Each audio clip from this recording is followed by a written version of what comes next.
अस्सलाम वालेकुम to all of you, welcome to CSS forum. आज की वीडियो में हम डिस्कस करने वाले हैं F4051C यानी कि अप्राइजिंग एंड वैल्यूएशन ऑफिसर बैच 3 का जो पेपर अभी सुबह 10 बजे कंडक्ट हुआ, 10 से 11:40 तक, 26 सितंबर 2020 को।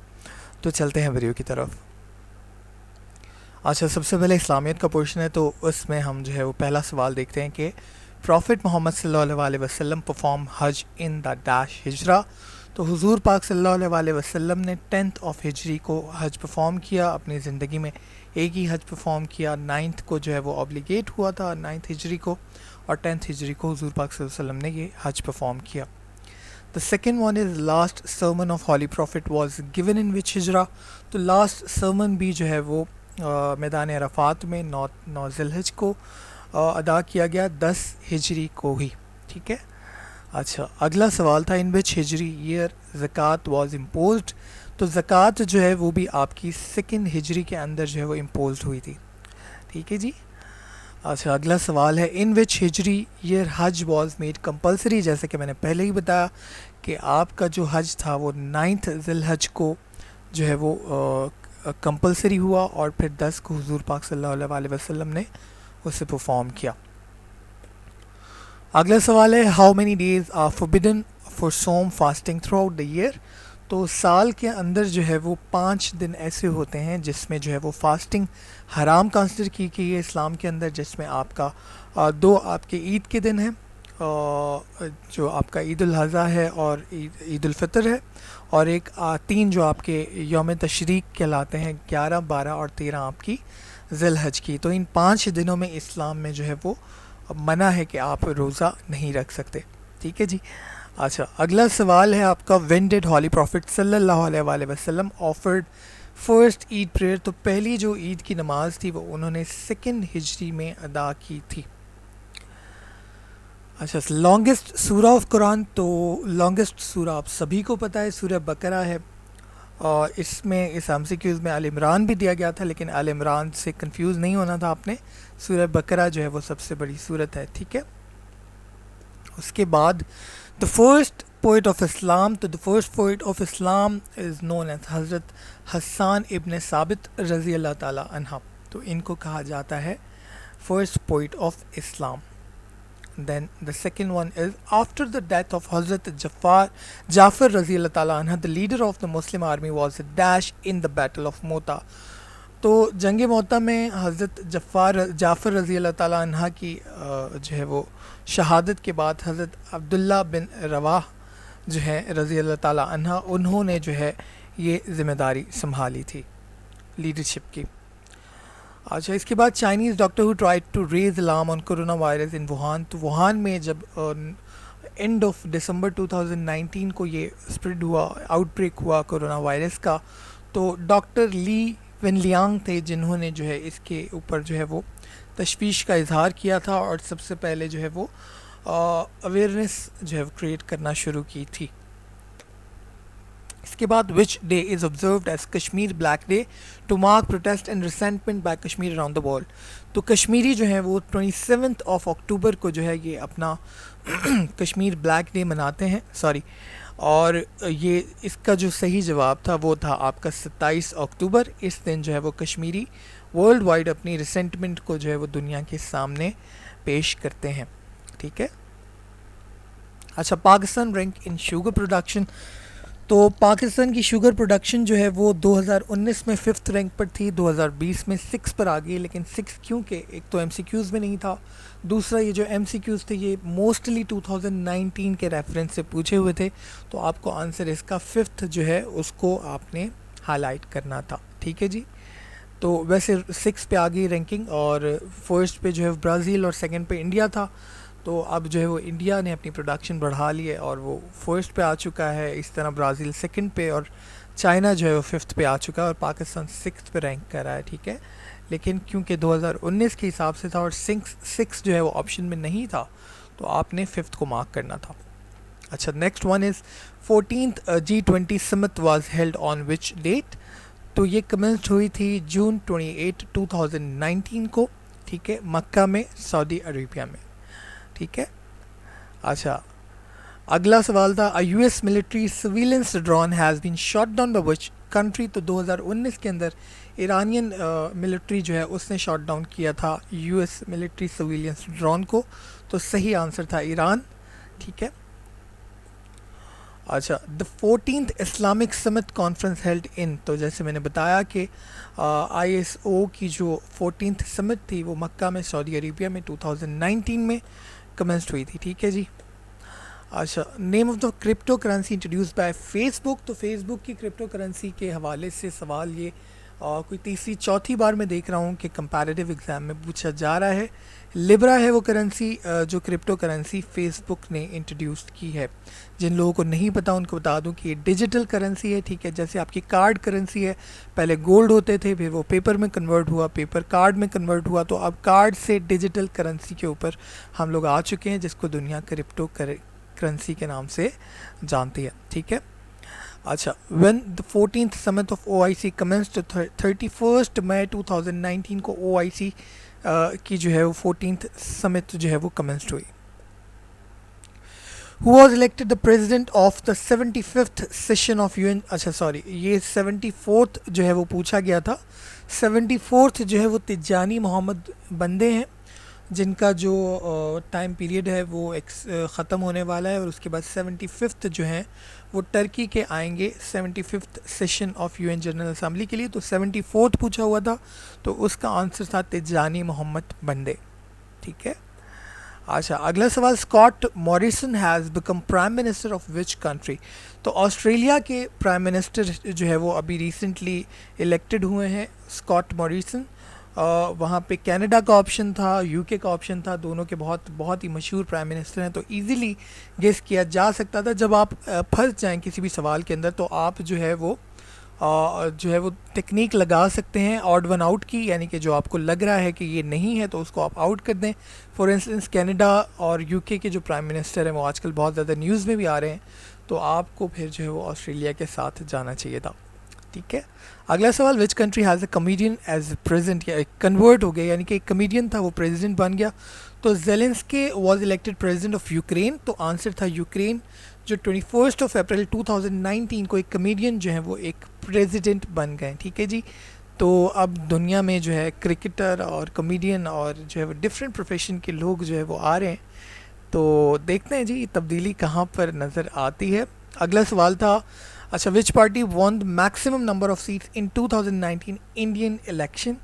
तो इसका आंसर जो था वो बीजेपी था। अच्छा, कुछ लोग कहते हैं कि ग्रैंड अलायंस ने जो है वो 2019 में 46% लिया, लेकिन बहुत सारी जगहों पर FPAC जो है वो डाटा जो है वो इंटरनेट से उठाता है। तो इंटरनेट पे जो डिफरेंट वेबसाइट्स हैं वहाँ पे बीजेपी को जो है वो टिक किया हुआ है, तो आपको बीजेपी को ही टिक करना था। ठीक है जी।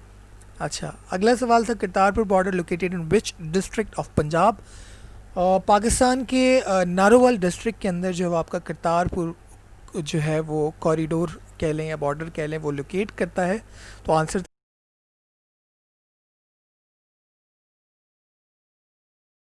अच्छा जी, अगला सवाल, सऊदी अरेबिया गवर्नमेंट सिस्टम। तो डिफरेंट गवर्नमेंट सिस्टम होते हैं दुनिया में, जिसमें से मोस्ट कॉमन आपका डेमोक्रेसी है, जो कि आप पाकिस्तान में सुनते भी हैं कि डेमोक्रेसी को प्रिवील किया जाए। इसमें ये होता है कि लोग इलेक्ट करते हैं अपने रिप्रेजेंटेटिव को। मोनार्की में ऐसा नहीं होता। मोनार्की में जो है जो भी किंग होता है वो एब्डिकेट होता है या फिर उसकी डेथ होती है, तो असैसिनेशन के बाद जो है वो आपका जो भी किंग होता है वो चेंज होता है। तो ये मोनार्की सिस्टम है सऊदी अरेबिया के अंदर। Then Trump ban which company mobile phone business. तो ट्रम्प ने जो है, जब से आपको पता है कि चाइना और यूएसए की ट्रेड वॉर चल रही है, चाइना का in term of PPP China USA को पीछे छोड़ चुका है, लेकिन इन टर्म ऑफ GDP जो है वो अभी भी काफ़ी पीछे है चाइना। तो इस ट्रेड वॉर की वजह से डिफरेंट सेंक्शंस लग रही हैं, और हुआवे जो कि एक चाइनीज़ ब्रांड है जिसको जो है वो वर्ल्ड बेस्ट ब्रांड भी अवार्ड भी मिला है रिसेंटली, तो इसके ऊपर जो है वो सेंक्शंस लगाई हुई हैं ट्रम्प ने। अच्छा जी, नेम ऑफ रशियन करेंसी। तो रशियन करेंसी आपकी रबल है। वहाँ पे रियन भी था जो कि RMB चाइना की करेंसी है, और एक दो और करेंसी थी, तो रबल जो है वो सही जवाब था। How many percent the second constitution committee of Pakistan. तो second constitution committee of Pakistan में 80 लोग थे, जो कि 1956 में जो है वो तश्कील पाई थी। अच्छा, उसके बाद doctor Khan Sahib is brother of, तो अब्दुल गफ़ार ख़ान के ब्रदर थे जिनको शेर अफ़गान भी कहा जाता है, उनके भाई हैं डॉक्टर ख़ान साहिब। ठीक है, अगला सवाल, 1963 बाउंड्री एग्रीमेंट पाकिस्तान ने किस कंट्री के साथ किया था? तो बहुत ही आसान सवाल, चाइना के साथ 1960s में जो है पाकिस्तान ने अपने बाउंड्री डिस्प्यूट ख़त्म किया। उसके बाद हमारे जो मामला थे वो 1965 में 71 में बड़े अच्छे मामला रहे, हमने उनके साथ कमिटमेंट्स रखी और अब तो आप देख ही रहे हैं कि जी शहद से ज़्यादा मीठी और मज़बूत और समंदरों की गहराइयों जैसी गहरी दोस्ती हमारी।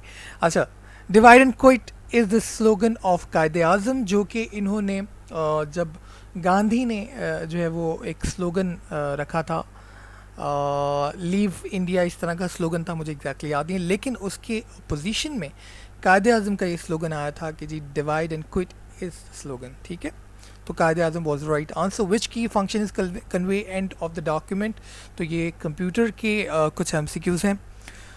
तो जब आपको एंड में जाना होता है डॉक्यूमेंट के, तो आप कंट्रोल एंड प्रेस करते हो। अगर आप सिर्फ एंड प्रेस करोगे तो आप लाइन के एंड में चले जाओगे। तो the right answer was control and.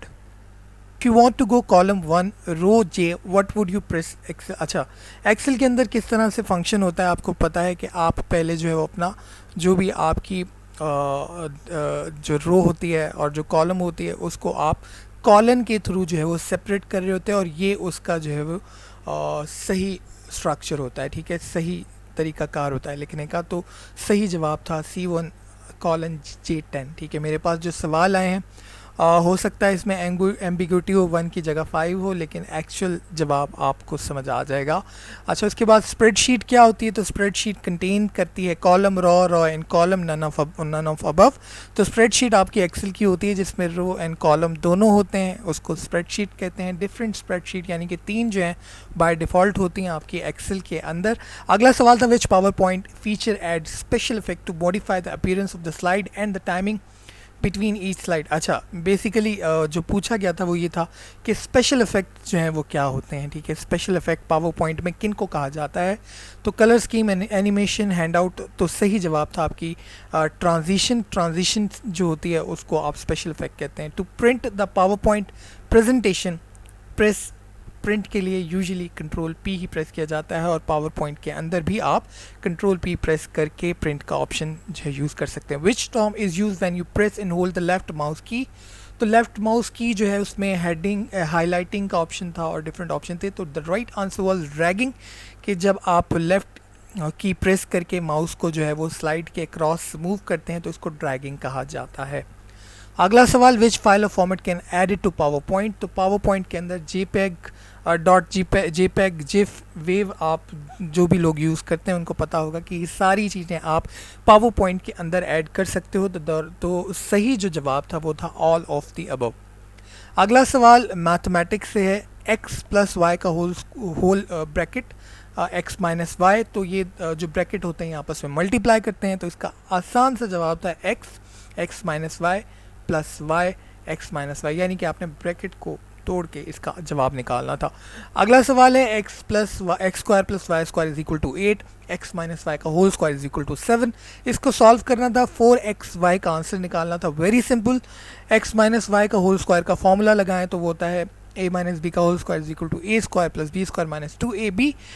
Similarly x square plus Y square minus 2xy is equal to 7। यहाँ पे X square plus Y square की वैल्यू आपको दी हुई थी, आपने 8 पुट कर दिया, minus 2xy is equal to 7 हो गया। 8 यहाँ पे जो है वो ऐड कर रहा है, वहाँ जाके सब्ट्रैक्ट करेगा तो ये हो जाएगा -1। तो 2xy माइनस माइनस से कैंसिल इज इक्वल टू 1। और आपको निकालना था 4xy, तो आप बोथ साइड पे 2 से मल्टीप्लाई करोगे, 4xy is equal to 2 is the right answer. अगला सवाल, under root X square upon 25 प्लस एक्स स्क्वायर अपॉन 16, ये रूट में था, ब्रैकेट मैंने बनाया हुआ क्योंकि मेरे पास कीबोर्ड में रूट का ऑप्शन नहीं था, तो आप होपफुली इसको समझ जाएंगे। अच्छा, इसको सॉल्व करने का बहुत आसान तरीका, अंडर रूट के अंदर आपने इन दोनों का एलसीएम ले लेना था। इनका एलसीएम आपका 400 आता और ऊपर जो है ये दोनों क्रॉस में मल्टीप्लाई हो जाते, तो 25 X square plus 16 X square whole divide by 400 under root में आ जाता। ठीक है, उसके बाद आपने जो है 400 क्योंकि रूट से बाहर आ सकता है तो वो 20 की सूरत में बाहर आ जाता आपका, और एक्स स्क्वायर था वो भी एक्स से बाहर आ जाता, रूट में रह जाता 41। तो आंसर था √41 एक्स अपॉन 20। ठीक है जी। अगला सवाल था 15 masons built a wall in 12 days, 25 masons built this wall in how much days। तो बहुत ही सिंपल है आपकी जो है जब भी इस तरह के सवालात आते हैं तो डायरेक्ट रिलेशन होता है या इनडायरेक्ट रिलेशन होता है। ऐसी सूरत में आपके पास जब लोग बढ़ेंगे तो आपका टाइम जो है वो कम होगा, तो आपका इन्वर्स रिलेशन है। इन्वर्स रिलेशन का मतलब ये हुआ कि 15 के सामने आपका जो है वो x आ जाएगा और 25 के सामने 12, यानी 15 जो मेसन है वो 12 दिनों में बनाते हैं।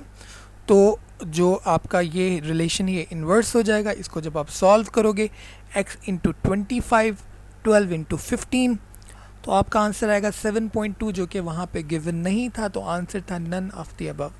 ठीक है। अगला सवाल है person fired 20% of employees due to corona, how much he need to hire to meet the actual need. तो जब उसने हायर किया, पहले 100% था हायर किया, तो अब जो है वो 100% का 80% हो गया ना। तो अब उस 80 को 100 बनाना है, तो आप बहुत सिंपल कि मैं आपको वर्बली सॉल्व करना सिखा रहा हूँ कि जी बहुत सिंपल होता है कि जब उसने 20% फायर कर दिए तो अब 100 का 80% रह गया। उसको वापस 100 बनाने के लिए आप पहले वाली अमाउंट का क्या करोगे? पहले वाली अमाउंट का 10% होगा 8, 20% होगा 16, और आपको 20 चाहिए तो 25% आप जो है वर्बली निकाल सकते हो। इसके लिए इतनी ज़्यादा कैलकुलेशन में जाने की भी ज़रूरत नहीं है, कैलकुलेशन से भी सॉल्व हो जाता है, लेकिन वर्बली आप सॉल्व करोगे तो आपका टाइम बच जाएगा, क्योंकि कुछ सवाल आपको जो है वो मैथमेटिकली सॉल्व करने में ज़्यादा टाइम लगता है। उसके बाद इंग्लिश का है dash you wait they will go with you. ये मैंने एक MCQ शेयर किया है इसलिए ताकि आपको मैं अंदाज़ा दे सकूं। कंडीशनल सेंटेंसेस काफ़ी ज़्यादा डिस्कस हुए थे, 3 से 5 थे और 3 थे आई गेस। जो मेरे पास सवाल आए हैं उनमें 3 मौजूद हैं। ठीक है, तो उसमें जो है ये फर्स्ट कंडीशन लगी हुई है कि जी फर्स्ट कंडीशन क्या होती है कि आपका जो इफ़ क्लॉज होता है वो प्रेजेंट सिंपल होता है, और आपका जो सेकेंड क्लॉज होता है वो आपका फ्यूचर सिंपल होता है। तो इस सूरत में आपने इफ़ यू वेट जो भी था उसको प्रेजेंट सिंपल में आपको बनाना था, और सेकंड पार्ट आपका विल में था, ठीक है, फ्यूचर में था। तो यहाँ फर्स्ट कंडीशन लगनी थी।